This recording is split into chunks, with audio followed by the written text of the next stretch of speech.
you've written. Or do I have to create? I will. Okay. Tiananmen Square, around 6:30 p.m., nearing sunset, across from the Forbidden City, with a giant photo frame of Chairman Mao looking down almost benignly upon his people in Beijing. Mhm. Okay, and that's the place and the setting. The people and events, hundreds of people waiting in anticipation, a group of soldiers standing statuesque, I don't know if that's a word, as honor guards around the flagpole. It was the ritual of lowering the Chinese national flag at sundown. My girlfriend and I joined the throng of people, keeping an eye on the setting sun and waiting for a sign or a signal for that little ceremony to commence. Good. Somebody else want to read one? Not after that.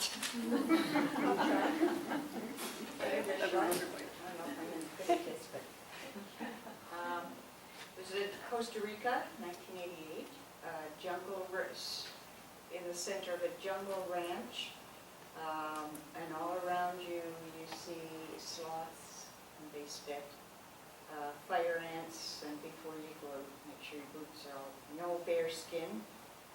Everybody's in cowboy boots, big lunch area, that's the place and the setting, and horses and riding. And then the people and events was owned by a couple named Andy and Amy who went down there to live a dream in their young years. The ranch was named Finca Oobla-Dee Oobla-Da, and all the horses were named after Beatles songs. It was an awesome place. It was a 4-hour ride through the jungle. And then at a certain point, you could view the Pacific and the Caribbean simultaneously on either side of you. And then when we came back, Aunt Avie would have a full spread of beans and rice and juices from the property, from the trees around and everything, and we'd all sit around and talk about our 4-hour horseback ride. It was awesome. That sounds like we've got lots of good information there to start on. I even have a lot of pictures too. Yeah, and this is the other thing. Pictures are really important because they will remind you of details that you may have forgotten, like colors and things like that. So pictures are really important to go back and look at those pictures. And remember, there is an exercise I do when I'm teaching memoir classes, and it's called, and what you do is you take the photograph, and your first paragraph is you write about everything that you see in that photograph. Who's in the photograph, where is it, all this kinds of stuff. Everything that you see in that photograph. The next paragraph is what was happening before that photo was taken. And then you get remembering about how you got there, what was going on, and what the event was or whatever. And your final paragraph is what I didn't know then.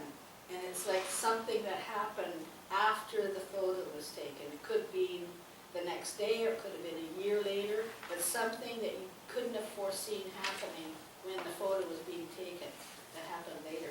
And it's a really good memory jogger to use that exercise. Okay, now the essence of a good article is, of course, the lead, any story that you write, the lead paragraph, the opening paragraph, and even if you're writing a book, the opening paragraph of the book is what grabs the reader. And so this is a really important thing. I'm going to talk a little more detail about the lead in just a minute, but I also want to talk to you about the kind of structure you could use for your stories. Now, if you just, like I used to write for quite a few years, I was writing for a site called Planet Eye Traveler, and I was doing the Vancouver guide, and I used to have to write 4 stories a week, so it really kept me on the ball, being a busy little traveling reporter, finding out. So, but a lot of the stuff I was writing about was just events and things. So when you're writing that kind of informative kind of story that you're writing about an event or something, then this is the style you would use, like pyramid. And this would be your lead. And this is the body of the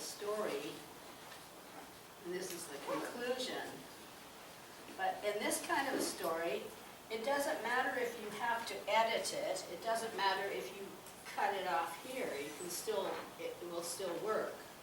So, for things like, I think I've given you some examples. One was this, just writing about bird watching at the George Rifle migratory thing.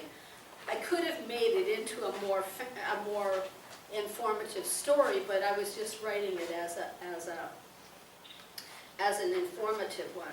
Another one was, are you a hungry traveler? It's where to find good places to eat at YVR.